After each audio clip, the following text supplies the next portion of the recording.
అందరికీ నమస్తే, good morning. ఈనాడు, సాక్షి, ఆంధ్రజ్యోతి ఈ మూడు ప్రధాన పత్రికల్లో వచ్చినటువంటి ముఖ్యమైనటువంటి వార్తలు ఏంటో చూద్దాం. ముందుగా అందరికీ ఒక చిన్న విన్నపం అండి. వీడియో మీకు నచ్చితే ఖచ్చితంగా లైక్ చేయండి, ఛానల్కి సబ్స్క్రైబ్ చేసుకొని నన్ను కొంచెం సపోర్ట్ చేయండి ప్లీజ్. వార్తలన్నీ మీకు క్లియర్గా చదివి వినిపించే ప్రయత్నం చేస్తున్నాను. ఇంకా చిన్న చిన్న మార్పులు ఏమైనా చేసుకోవాలి అంటే మీరు క్లియర్గా కామెంట్ సెక్షన్లో తెలియజేయండి. దానికి తగ్గట్టుగా మనం చెప్పే విధానం మార్పులు చేసుకున్నాం. ముందుగా ఈనాడు పత్రికలో వచ్చినటువంటి ముఖ్యమైనటువంటి వార్తలు ఏంటో చూద్దాం. అమరావతి రై అమరావతి ఓఆర్ఆర్ రై అంటే ఓఆర్ఆర్ అంటే ఔటర్ రింగ్ రోడ్ ప్రాజెక్ట్ ఏదైతే ఉందో అమరావతికి రాజధానిలో ఆ పనులు చాలా వేగవంతంగా జరుగుతున్నాయని అర్థం. ప్రాజెక్టును పట్టాలెక్కించేందుకు వేగంగా అడుగులు, పాత సలహా సంస్థను కొనసాగించేందుకు అనుమతి, క్షేత్రస్థాయిలో మరోసారి అలైన్మెంట్ పరిశీలన, 5 జిల్లాల్లో భూసేకరణకు అధికారులను నియమించాలని లేఖలు, ఏ పథకంలో చేరుస్తారనేది స్పష్టత రాగానే భూసేకరణ ప్రక్రియ. రాజధాని అమరావతి బాహ్య వలయ రహదారి అంటే ఔటర్ రింగ్ రోడ్ ఓఆర్ఆర్ నిర్మాణానికి వేగంగా అడుగులు పడుతున్నాయి. తుది అలైన్మెంట్ ఖరారు, డిపిఆర్ తయారీ, భూసేకరణపై జాతీయ రహదారుల ప్రాధికారిక సంస్థ ఎన్హెచ్ఏఐ అధికారులు దృష్టి పెట్టారు. ఏడాదిలో ఈ ప్రాజెక్టును పట్టాలెక్కించాలన్న లక్ష్యంతో పనిచేస్తున్నారు. వాస్తవంగా 2018లో దీని అలైన్మెంట్ ఖరారు చేయగా 2019లో అధికారంలోకి వచ్చిన వైకాపా రాజధానిపై అక్కసుతో ఓఆర్ఆర్ను పక్కన పెట్టింది. చంద్రబాబు మళ్ళీ సీఎంగా బాధ్యతలు చేపట్టిన తర్వాత ఢిల్లీ వెళ్ళి కేంద్రం నుంచి ఈ ప్రాజెక్టుకు ప్రాథమిక ఆమోదం లభించేలా చేశారు. దీంతో ఓఆర్ఆర్కు సంబంధించి కార్యాచరణ చేపట్టాలని ఎన్హెచ్ఏఐ అధికారుల నుంచి ఆదేశాలు వచ్చాయి. 189 కిలోమీటర్లు ఉండే బాహ్య వలయ రహదారికి గతంలో ఆర్వి అసోసియేట్స్ అనే సలహా సంస్థ అలైన్మెంట్ రూపకల్పన, డిపిఆర్ పనులు చేసింది. 2019 నుంచి పనులు సాగకపోవడంతో ఆర్వి సంస్థ ఈ ప్రాజెక్టు నుంచి వైదొలుగుతామంటూ గతంలోనే ఎన్హెచ్ఏఐని కోరింది. దీనిపై ఇంతకాలం నిర్ణయం తీసుకోలేదు. తాజాగా ఓఆర్ఆర్ నిర్మాణానికి కేంద్రం సమ్మతించడంతో ఆర్వి సంస్థను కొనసాగించేలా అనుమతులు ఇవ్వాలంటూ ఇక్కడి ఎన్హెచ్ఏఐ అధికారులు ఢిల్లీకి ప్రతిపాదన పంపారు. ఇది పరిస్థితి. అయితే తుది అలైన్మెంట్ ఖరారుకు పరిశీలన అంట. ఓఆర్ఆర్కు 189 కిలోమీటర్లలో ఉన్న అలైన్మెంట్ 2018 నాటిది. ఇప్పటికీ 6 ఏళ్లు కావడం, ఎన్హెచ్ఏఐ అధికారులంతా మారిపోవడంతో తాజాగా అలైన్మెంట్ను క్షేత్రస్థాయిలో పరిశీలించేందుకు సిద్ధమవుతున్నారు. మరి అంతే, అధికారులు మారిపోతారు కదా. అధికారులు మారినప్పుడు ఏం జరుగుతుంది? మరలా కొత్తగా వచ్చినటువంటి అధికారులకి దానిపైన సమీక్ష చేయాలి, దానిపైన ఒక క్లారిటీ రావాలి, ఇవన్నీ జరగాలి. లోపల పేజీల్లో వార్తలండి. ఢిల్లీ పర్యటనలో తెలుగు రాష్ట్రాల ముఖ్యమంత్రులంట. నేడు ప్రధానితో భేటీ కానున్న చంద్రబాబు. అరేబియా సముద్రంలో మరో అల్పపీడనం అంట. 10వ తారీఖు తర్వాత రాష్ట్రంలో వర్షాల జోరు పెరుగుతుంది అని రాశారు. ముత్యాల పందిర్లో మలయప్ప వైభవం. తిరుమల శ్రీవారి ఆలయంలోని రంగనాయకుల మండపంలో స్నపన తిరుమంజనాన్ని ఘనంగా నిర్వహించారు. ఈ సందర్భంగా మండపాన్ని రంగురంగుల పుష్పాలతో అలంకరించారు. అంతర్జాతీయ డ్రోన్ సమిట్ విజయవాడలో 22-23 తేదీల్లో నిర్వహణ. దేశవ్యాప్తంగా 1000 మంది ప్రతినిధుల హాజరు. కృష్ణా తీరంలో 5000 డ్రోన్లతో ప్రదర్శన. పాల్గొననున్న ముఖ్యమంత్రి చంద్రబాబు. పూర్తి వివరాల్లోకి వెళ్దామండి ఒకసారి. విజయవాడలో ఈ నెల 22-23 తేదీల్లో డ్రోన్ సమిట్ 2024 పేరుతో జాతీయ సదస్సు నిర్వహించనున్నట్లు రాష్ట్ర పెట్టుబడులు, మౌలిక సదుపాయాల శాఖ కార్యదర్శి సురేష్ కుమార్ తెలిపారు. డ్రోన్ సాంకేతికతను కొన్ని అవసరాలకే కాకుండా ప్రజా వినియోగానికి వీలుగా తీర్చిదిద్దాలనే సదస్సు ప్రధాన లక్ష్యమన్నారు. సమిట్ లోగో, హ్యాకథాన్లో పేర్ల నమోదుకు వెబ్సైట్లను విజయవాడలోని ఏపీ ఫైబర్ నెట్ కార్యాలయంలో ఆదివారం ఆవిష్కరించారు. ఈ సందర్భంగా ఆయన మాట్లాడుతూ దేశవ్యాప్తంగా డ్రోన్ల తయారీ, పరిశోధన, టెస్టింగ్ రంగంలో ఉన్న 200కు పైగా కంపెనీలు సదస్సులో పాల్గొంటాయి. వాటితో పాటు పలు ఐఐటీలు, ఐఐఎస్సి డ్రోన్ అప్లికేషన్ రూపొందించే సంస్థలు సాంకేతికపై పరిశోధన చేస్తున్న వారు పాల్గొంటారు. ఇటీవల విజయవాడలో వరద ప్రభావిత ప్రాంతాల్లో డ్రోన్లతో బాధితులకు సాయం అందించాం. ఇదే తరహాలో కృత్రిమ మేధ ఏఐ సాయంతో డ్రోన్ల సేవల్లో మరింత ఖచ్చితత్వం తెచ్చేందుకు మథనం జరుగుతుంది. దేశంలోని వివిధ రాష్ట్రాలు, ఐఐటీల నుంచి సుమారు 1000 మందికి పైగా ప్రతినిధులు సదస్సుకు హాజరవుతారు. డ్రోన్స్ రంగంలో అనుభవం ఉన్న సంస్థల నుంచి 400 మంది ప్రతినిధులు పాల్గొంటారు. ఇది దాని గురించి డ్రోన్స్ యొక్క ఆవశ్యకత ఏంటి, డ్రోన్స్ వల్ల మనం దాన్ని ఇంకా ఏ విధంగా సాంకేతిక పరంగా కూడా వాటిని ఇంకా అధునాతంగా ఏ విధంగా ఉపయోగించు ప్రజల జీవనంలో మార్పులు తీసుకురావచ్చు అనేది ఒక సదస్సులో పాల్గొంటారన్నమాట. చెన్నై ఎయిర్ షోలో అపశృతి, ఎండ తీవ్రతకు 5 మృత్యువాత, బీచ్ రోడ్లో దారుణం, వివిధ రాష్ట్రాల నుంచి తరలి వచ్చిన 15 లక్షల మంది. ఎయిర్ షో సమయంలో రద్దీగా ఉన్న చెన్నై మెరీనా తీరం, మెరీనా బీచ్లో ఎయిర్ షో నిర్వహించారంట.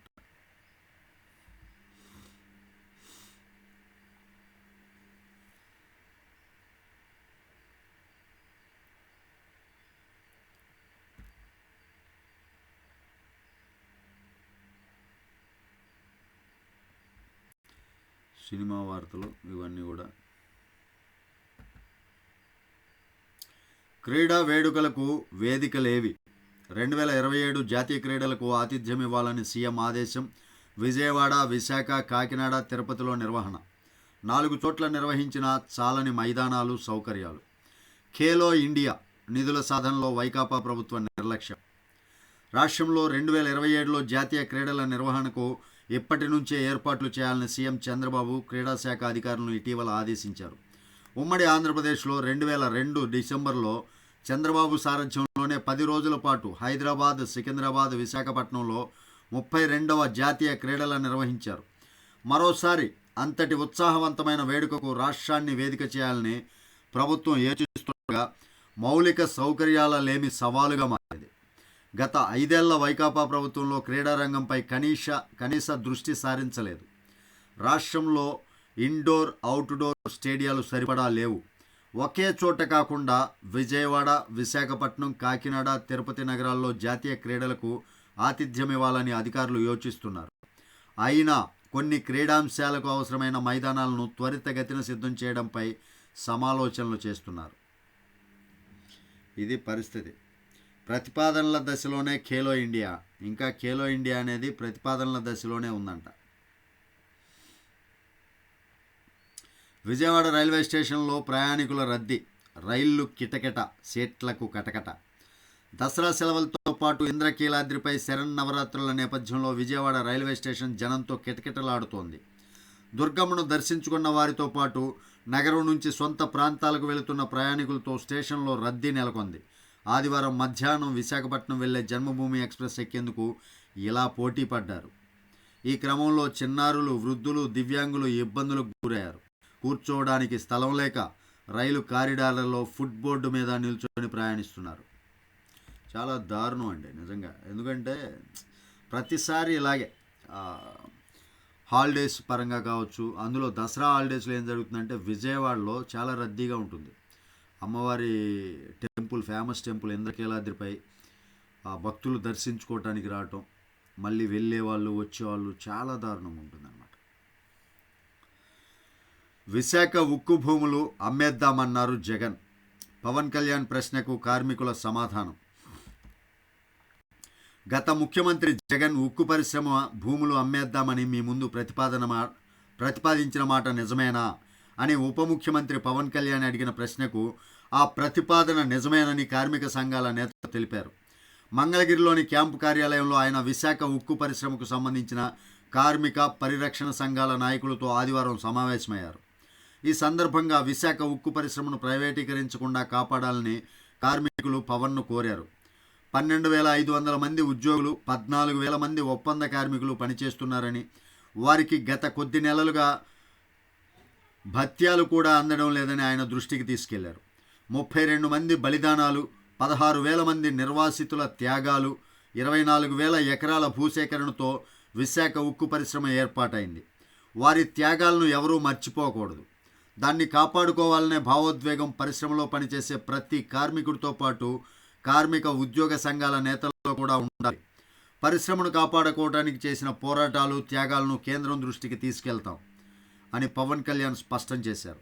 మీ ఆందోళనను కేంద్రం దృష్టికి తీసుకెళ్తా. ప్రభుత్వ పారిశ్రామిక రంగాలు కొనసాగాలని, సహకార విధానంలో ఉన్నవి నిలదొక్కుకోవాలనే ఆకాంక్షిస్తాను.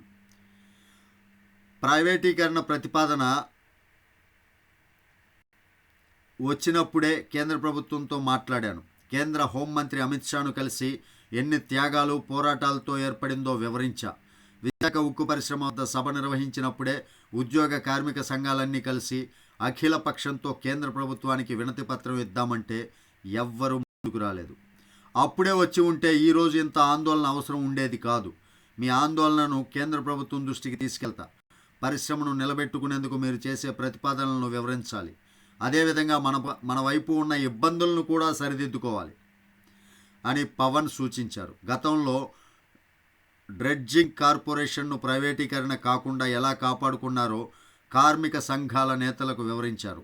సమావేశంలో ఎమ్మెల్సీ పిడుగు హరిప్రసాద్, ఉక్కు పరిశ్రమ పోరాట కమిటీ, వివిధ కార్మిక సంఘాల నేతలు పాల్గొన్నారు. ఉక్కును కాపాడటానికి 4 ప్రతిపాదనలు. కేంద్ర ప్రభుత్వానికి తెలియజేయాల్సిన 4 అంశాలతో నివేదిక రూపొందించినట్లు ఉప ముఖ్యమంత్రి కార్యాలయం తెలిపింది. విశాఖ ఉక్కుకు సొంత గనులు కేటాయించడంతో పాటు వర్కింగ్ క్యాపిటల్ సమకూర్చాలి. శైలిలో విలీనం చేయాలి. ఎన్ఎండిసి నగర్నార్ స్టీల్స్లో విశాఖ ఉక్కును విలీనం చేయాలి.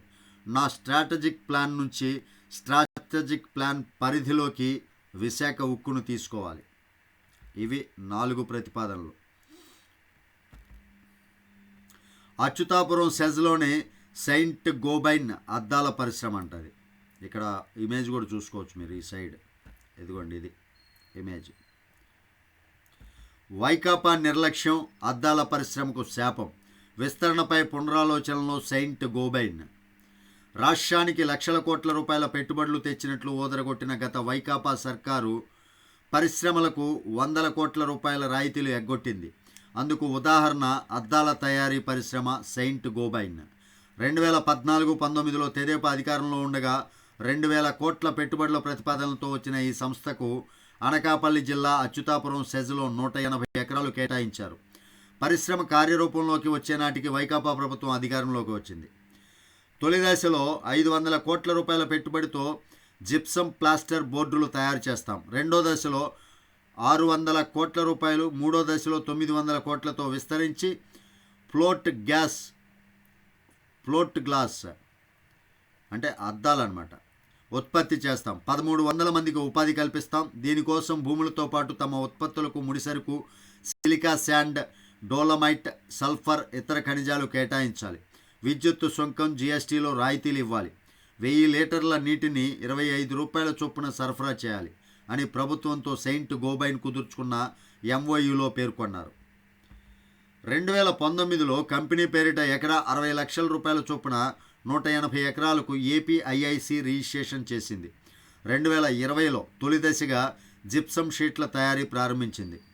తర్వాత 2 ఏళ్లకు రెండో దశ విస్తరణ చేపట్టాలి. వైకాపా సర్కారు రాయితీలు ఇవ్వకపోగా నీరు, విద్యుత్ ఛార్జీలను పెంచింది. దీంతో ఆ సంస్థ అచ్యుతాపురం సెజ్లో పెట్టాల్సిన పెట్టుబడిని తమిళనాడులోని పెరంబుదూర్ ప్లాంట్కు మళ్లించేందుకు ప్రణాళికలు చేస్తున్నట్లు తెలుస్తోంది. ఇదండి పరిస్థితి. వైకాపా ప్రభుత్వం కుట్రతో, అంటే గత ప్రభుత్వానికి దాని యొక్క క్రెడిట్ దక్కుతుంది, ఒకవేళ ఈ పరిశ్రమ వల్ల బాగుపడితే ఆ క్రెడిట్ అంతా చంద్రబాబు నాయుడుకి వెళ్తుంది అనే ఒక అక్కస్ అనమాట.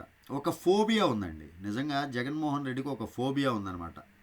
ఆ ఫోబియా పోతే ఏమో బాగుపడతాడని చెప్పలేం. చిన్న పరిశ్రమల ప్రోత్సాహకాలు 10,586 కోట్లు. అందుకు అనుగుణంగా ప్రతిపాదనలు, ముసాయిదా పాలసీలో ప్రభుత్వ అంచనాలు.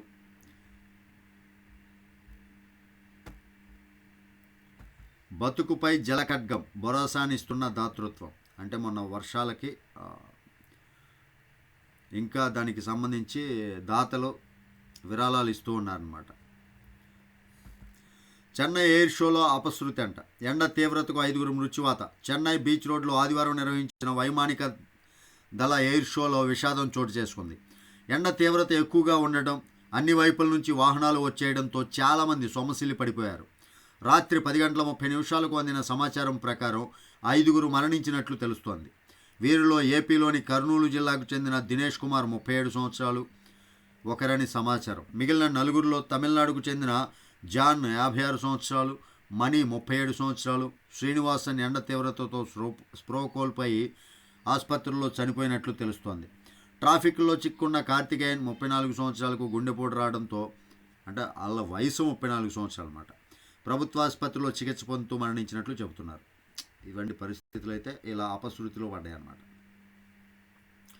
నన్నయ్య వర్సిటీ అక్రమాలపై నివేదిక. ఎమ్మెల్యే బత్తుల ఫిర్యాదు మేరకు ఉన్నత విద్యామండలి ఆదేశం.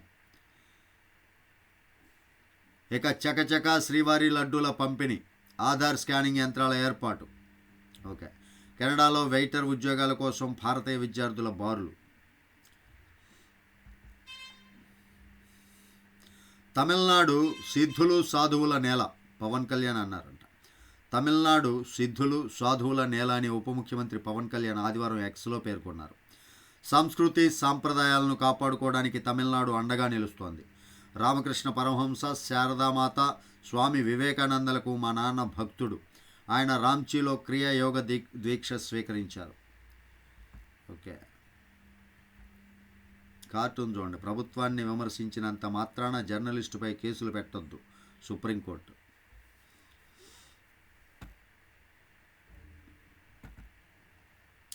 అరేబియా సముద్రంలో అల్పపీడనం. ఓకే. 23 కోట్లతో మొబైల్ జనరేటర్లకే అధిక ఖర్చు. వరద సహాయ వ్యయంపై దుష్ప్రచారాన్ని ఖండించిన రెవెన్యూ ప్రత్యేక సిఎస్ సిసోదియా. వరద సాయం అందని వారి ఖాతాల్లో నేడు నగదు జమ. ఎన్టీఆర్ జిల్లాలో 15,000, అల్లూరు జిల్లాలో 4,620 మంది బాధితులకు లబ్ధి.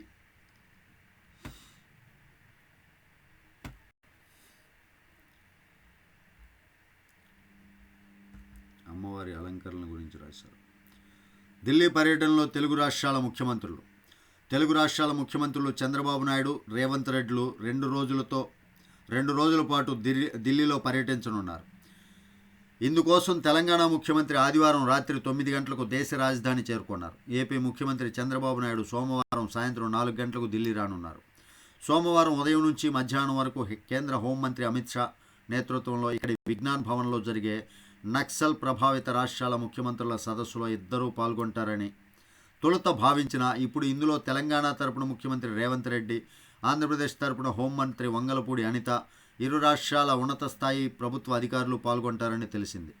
నక్సల్ ప్రభావిత రాష్ట్రాల ముఖ్యమంత్రుల సమావేశంలో తెలంగాణ, ఏపీలే కాకుండా బీహార్, ఛత్తీస్గఢ్, జార్ఖండ్, ఒడిశా, మహారాష్ట్ర, మధ్యప్రదేశ్ ముఖ్యమంత్రులు, ఆయా రాష్ట్రాల హోంమంత్రులు, ఇతర ఉన్నతాధికారులు, తీవ్రవాద ప్రభావిత ప్రాంతాల్లో అభివృద్ధి కార్యకలాపాలను పర్యవేక్షిస్తున్న కేంద్ర మంత్రులు, ఇలా డిప్యూటీ నేషనల్ సెక్యూరిటీ అడ్వైజర్, కేంద్ర రాష్ట్ర ప్రభుత్వాలకు చెందిన సీనియర్ అధికారులు, కేంద్ర సాయుధ పోలీసు బలగాల అధిపతులు కూడా ఇందులో పాల్గొని వామపక్ష తీవ్రవాద ప్రాబల్యాన్ని నియంత్రించడానికి తీసుకోవాల్సిన అంశాలపై చర్చిస్తారంట. అది ఢిల్లీ పర్యటన యొక్క ముఖ్య ఉద్దేశం. తిరుమల తిరుపతి దేవస్థానంపై అవాస్తవాలు ప్రచారం చేస్తే కఠిన చర్యలు, ఈవో శ్యామలరావు. గ్రామదేవత ఆలయానికి దారి చూపిన చంద్రబాబు. నారావారిపల్లెలోని నాగాలమ్మ ఆలయం, తన స్వగ్రామంలోని అమ్మవారి ఆలయానికి రాకపోకలుగా సాగించే భక్తులకు ఇబ్బంది లేకుండా ముఖ్యమంత్రి చంద్రబాబు ఉదారతతో దారి చూపారు. తిరుపతి జిల్లా చంద్రగిరి మండలం కుందులవారిపల్లె పంచాయతీ నారావారిపల్లెలోని నాగాలమ్మ ఆలయంలో గ్రామస్తులు నిత్యం పూజలు చేస్తుంటారు. ఏటా సంక్రాంతి సందర్భంగా కుటుంబ సమేతంగా స్వగ్రామానికి వచ్చే చంద్రబాబు కూడా నాగాలమ్మకు పూజలు చేయడం ఆనవాయితీ. ఈ ఆలయానికి వెళ్లేందుకు సరైన దారి లేదని స్థానికులు ఇటీవల ఆయన దృష్టికి తీసుకెళ్లారు. అక్కడ రోడ్డు వేసేందుకు ప్రైవేటు స్థలాలు అడ్డుగా ఉండడంతో చంద్రబాబు తానే 90 సెంట్ల విస్తీర్ణాన్ని కొనుగోలు చేశారు. ఆ భూమిలోంచి రాకపోకల మార్గం సుగమం చేశారు. ఎప్పుడో అంటే ప్రచారంలో జరిగినటువంటి అంగళ్ళ ఘటన ఇప్పుడు మరలా వెలుగులోకి వస్తుందండి. అంగళ్ళు ఘటనలో చంద్రబాబుపై తప్పుడు ఫిర్యాదుదారుకు పోలీసు నోటీసు, దర్యాప్తునకు సహకరించలేదని అభియోగం. అంగళ్ళు ఘటనలో అన్నమయ్య జిల్లా ముదివేడు ఠాణాలో ముఖ్యమంత్రి చంద్రబాబుపై నమోదైన కేసులో ఫిర్యాదుదారుకు పోలీసు నోటీసు జారీ చేశారు. దర్యాప్తునకు సహకరించడం లేదని, ఆధారాల కోసం పలుమార్లు సంప్రదించినా, నోటీసులు ఇచ్చినా స్పందించడం లేదంటూ అతనిపై అభియోగాలు మోపారు. అతనిది తప్పుడు ఫిర్యాదుగా పేర్కొంటూ ఏమైనా అభ్యంతరాలుంటే వారం రోజుల్లో మదనపల్లె కోర్టుకు సమర్పించాలని ఫిర్యాది ఉమాపతి రెడ్డికి అందజేసిన తాకీదులో పేర్కొన్నారు. సాగునీటి ప్రాజెక్టుల విధ్వంసంపై యుద్ధభేరి కార్యక్రమంలో భాగంగా చంద్రబాబు 2023 ఆగస్టు 4న అన్నమయ్య జిల్లాలో పర్యటించారు.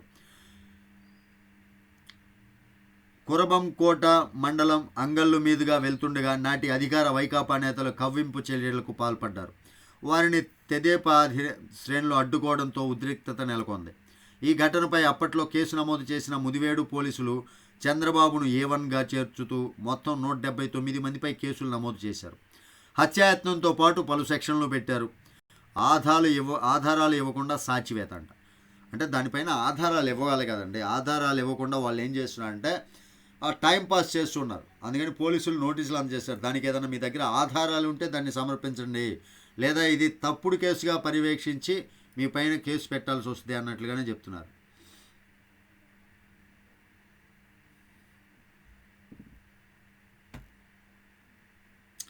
ఆడుతూ పాడుతూ చదివేస్తుంటే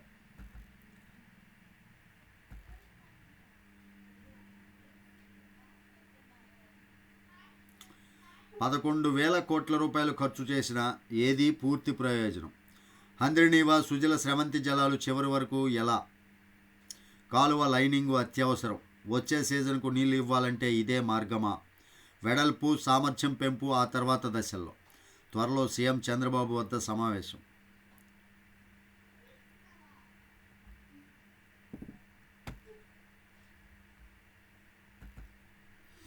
గాలి నుంచి నీటి జననం ఇలా, దాని గురించి ఏదో రాశారండి. గాలి నుంచి ఏ విధంగా నీరు ఉత్పత్తి అవుతుంది అనేది. వదిలేయండి లేదా మాకు వాటా ఇవ్వండి. మద్యం దుకాణాలకు దరఖాస్తులు వేయొద్దంటూ వ్యాపారాలను హెచ్చరించిన కొందరు ఎమ్మెల్యేలు. శ్రీకాకుళం నుంచి అనంతపురం వరకు ఇదే పరిస్థితి. ఆశించిన స్థాయిలో దరఖాస్తులు రాకపోవడానికి ఇదే ప్రధాన కారణం. రాష్ట్రంలోని కొన్ని నియోజకవర్గాల్లో ఎమ్మెల్యేలు, ముఖ్య నాయకులు ప్రభుత్వ ఆదాయానికి గండి కొట్టేలా వ్యవహరిస్తున్నారు. తమ నియోజకవర్గాల పరిధిలోని మద్యం దుకాణాలకు ఎవరూ దరఖాస్తులు చేయొద్దని, వాటిని తమకు వదిలేయాలని మద్యం వ్యాపారులను హెచ్చరిస్తున్నారు. కొందరైతే తాము రూపాయి కూడా పెట్టుబడి పెట్టబోమని, అయినా తమకు వాటా ఇవ్వాలని, దానికి అంగీకరిస్తేనే దరఖాస్తు చేసుకోవచ్చని చెబుతున్నారు. మరి ఈ రకంగా చేయకూడదు. వాస్తవంగా తప్పది. వీటన్నిటినీ ప్రభుత్వం దృష్టికి వెళ్తే, చంద్రబాబు నాయుడు దృష్టికి వెళ్ళి చంద్రబాబు నాయుడు గారు దానిపైన చర్యలు తీసుకోవాలి. మేము సైతం ప్రకృతి హితం. ఉమ్మడి పశ్చిమలో విస్తరిస్తున్న సేంద్రియ వ్యవసాయం. రసాయనాలకు దూరంగా సిర్లు పండిస్తున్న రైతులు అంట.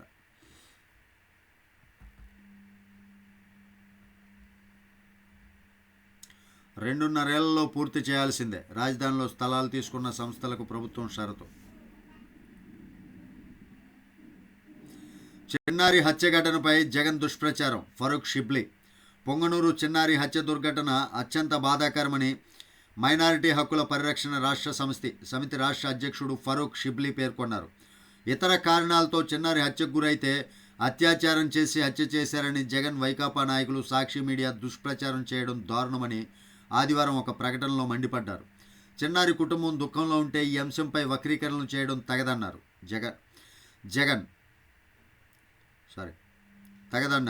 జగన్ బాధిత కుటుంబానికి, ముస్లిం సమాజానికి బహిరంగ క్షమాపణ చెప్పాలని డిమాండ్ చేశారు. ఇలాంటి ఘటనలు పునరావృతం కాకుండా ప్రభుత్వం నిందితులను కఠినంగా శిక్షించి బాధిత కుటుంబానికి 25 లక్షల రూపాయల ఎక్స్గ్రేషియా ప్రకటించాలని డిమాండ్ చేశారు. యాక్చువల్గా చిన్నారి హత్య ఘటన జరిగిందనుకోండి, చిన్నారిని రేప్ చేసి చంపారు అనడం అదొక దుష్ప్రచారం. నిజంగానే దాన్ని తప్పుడు ప్రచారం అన్నమాట. ఈ విషయంలో జగన్ నిజంగానే క్షమాపణ చెప్పాలి. వక్రీకరణలు ఇలా చేయకూడదు. వాస్తవంగా నిజంగానే జగన్ బాధిత కుటుంబానికి క్షమాపణలు చెప్పాలి. చెప్పేంత వరకు కూడా ఆ డిమాండ్ని అలాగే పెట్టాలి ప్రతి ఒక్కరు కూడా. మరి జగన్ క్షమాపణ చెప్తాడా తన యొక్క తప్పుడు ప్రచారానికి? జగన్ సాక్షి పత్రిక ఇరువురు కూడా క్షమాపణ చెప్తారా తప్పుడు ప్రచారానికి? ఎందుకంటే పాపని వేరే కక్షల కారణంగా చంపేస్తే, వాళ్ళ సొంత పర్సనల్ కారణంగా రేప్ చేసి హత్య చేశారు అని తప్పుడు ప్రచారాలు చేయటం అయితే తప్పు. కాబట్టి జగన్ నిజంగా క్షమాపణలు చెప్తాడా? డిమాండ్ చేసినట్టుగా, ఫరూక్ గారు డిమాండ్ చేసినట్లుగా జగన్ క్షమాపణలు చెప్తారా చూద్దాం. అవి ఈనాడులో వచ్చినటువంటి ముఖ్యమైనటువంటి వార్తలు. ఇంకా సాక్షిలో వచ్చినటువంటి వార్తలు ఏంటో చూద్దాం. పాడుతూ పాడుతూ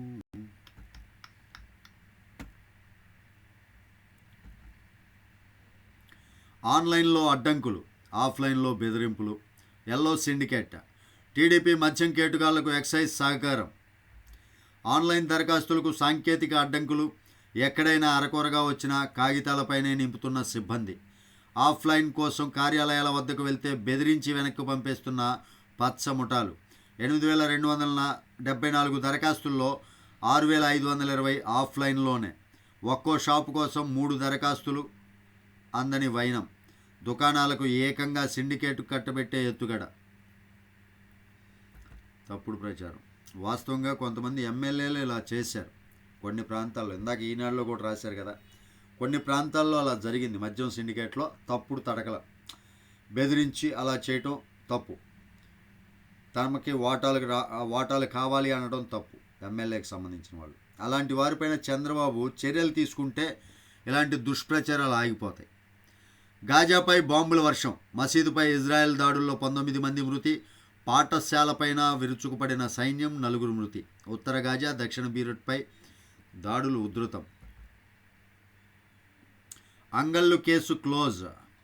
అన్నమయ్య జిల్లా అంగళ్ళలో రైతులపైకి టీడీపీ కార్యకర్తలను ఉసిగొల్పుతున్న చంద్రబాబు.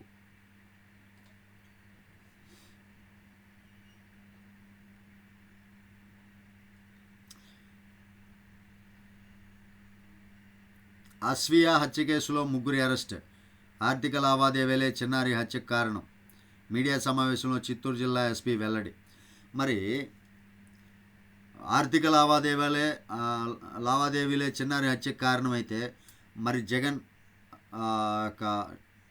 వైకాపా వాళ్ళు రేప్ చేసి చంపారు అనడం చాలా తప్పు కదా. వారం రోజులు వదిలేసి హైడ్రామా. చిన్నారి అస్వియా అంజుమ్ హత్య కేసును పట్టించుకొని సర్కారు. నిందితుల ఆచూకీ కనుక్కోవడంలో అంతులేని నిర్లక్ష్యం. జగన్ వస్తున్నారనగానే సర్కారు హడావుడి. మంత్రుల పర్యటన, నిందితులు దొరికినట్లు ప్రకటన, ప్రతిపక్షంపై ఆరోపణలు చేస్తూ కూటమి ప్రభుత్వం హైడ్రామా. అంటే జగన్ చూసి భయపడ్డారనుకుంటున్నారా ఏంది? ఏందోలే ఇలా వీళ్ళు వాళ్ళు ఓవర్గా ఊహించుకుంటున్నారనమాట. అంటే తానేదో పెద్ద తోపుని అనుకున్నట్లుగా. వాడెంత తోపో అందరికీ తెలుసు.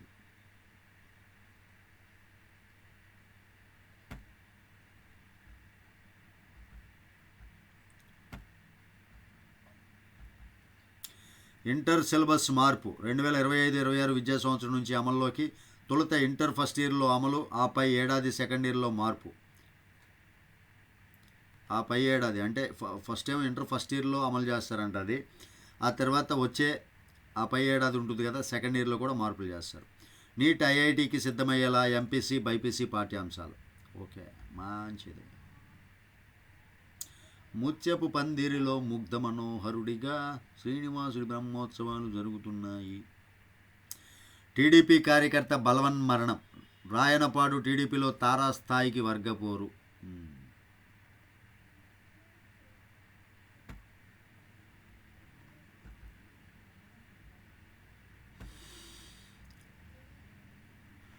ఇవన్నీ సాక్షిలో వచ్చినటువంటి వార్తలు. ఇక ఆంధ్రజ్యోతి చూద్దాం ఒకసారి. ఆంధ్రజ్యోతి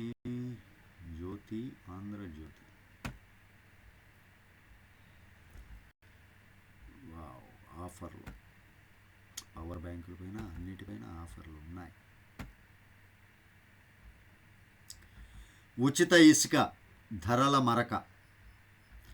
ఉద్దేశం ఉత్తమం, ఆచరణలో బాలారిష్టాలు. నాడు ఏం జరిగింది? జగన్ ప్రభుత్వంలో ఇసుక తవ్వకాల్లో అడ్డగోలుగా దోపిడీ చేశారు.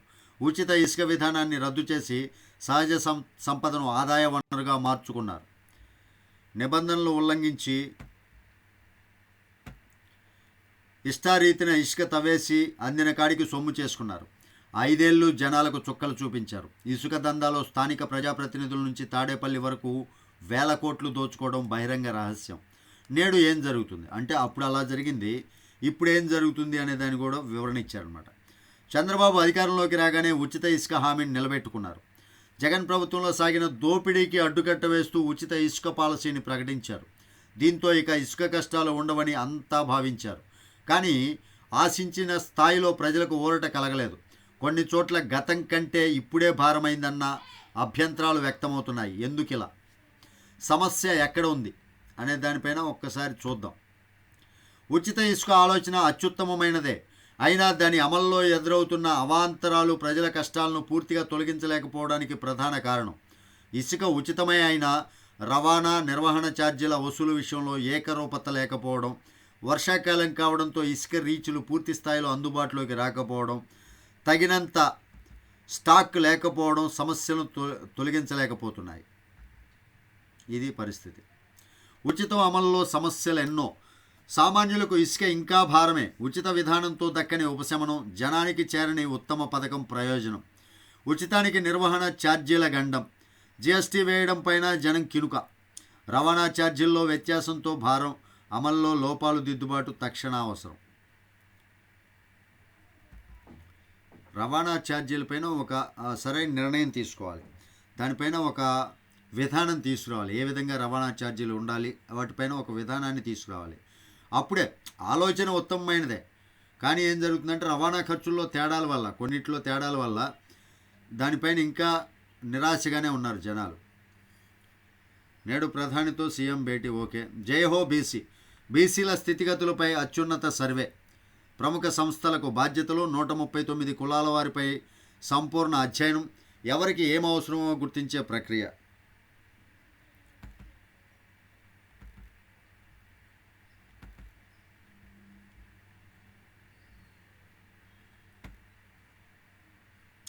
సామాన్యులే సమిధలు, ఇజ్రాయెల్ దేశాల దాడులు అన్నమాట.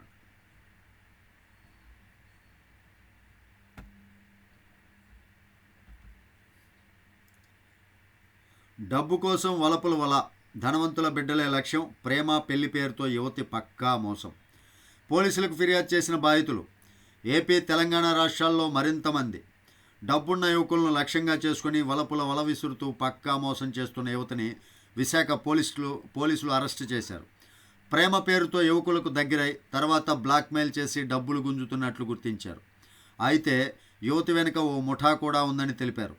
యువతి వలపుల వల బాధితుల్లో విశాఖ వారే కాకుండా ఏపీ, తెలంగాణకు చెందిన వారు కూడా ఉన్నారని నగర పోలీస్ కమిషనర్ శంఖబ్రత బాగ్బి ఆదివారం తెలిపారు.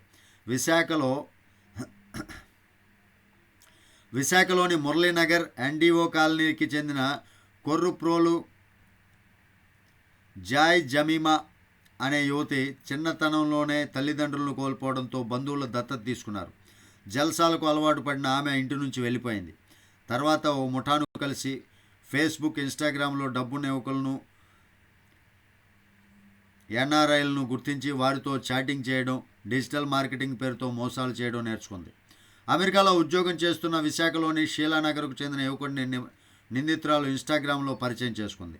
కొన్నాళ్లకు ఆయన్ను ప్రేమిస్తున్నానని చెబుతూ తల్లిదండ్రుల చిరునామా తెలుసుకొని వారింటికి వెళ్ళింది. మీ అబ్బాయి స్నేహితురాలిని అని పరిచయం చేసుకుంది. కొద్ది రోజుల తర్వాత మీ అబ్బాయి నేను ప్రేమించుకుంటున్నాం, పెళ్లి చేయండి అని కోరడంతో యువకుడి తల్లిదండ్రులు నిరాకరించారు. తర్వాత పథకం ప్రకారం నిందితురాలు అమెరికాలోని బాధితుడికి మాయమాటలు చెప్పి నగరానికి రప్పించింది. ఎయిర్పోర్ట్కి వెళ్ళి రిసీవ్ చేసుకొని మురళీనగర్లోని తన ఇంటికి తీసుకెళ్ళింది. అక్కడ మొత్తుమందు కలిపిన డ్రింకులు, జ్యూసులు తాగించింది. ఆ సమయంలో ఇద్దరు ఏకాంతంగా ఉన్నట్లు ఫోటోలు తీసింది. తనతో నిశ్చితార్థం చేసుకోవాలని బలవంతం చేయడంతో పాటు ఆ యువకుడిని ముఠా సభ్యులతో భీమిలి బీచ్లోని ఓ హోటల్కు తీసుకెళ్లి బంధించింది. బాధితుడిని మత్తులోనే ఉంచి నిశ్చితార్థం జరిపించేసింది. అబ్బా, ఎంత భాగవతం అండి బాబా! ఇలాంటి వాళ్ళు కూడా ఉన్నారా?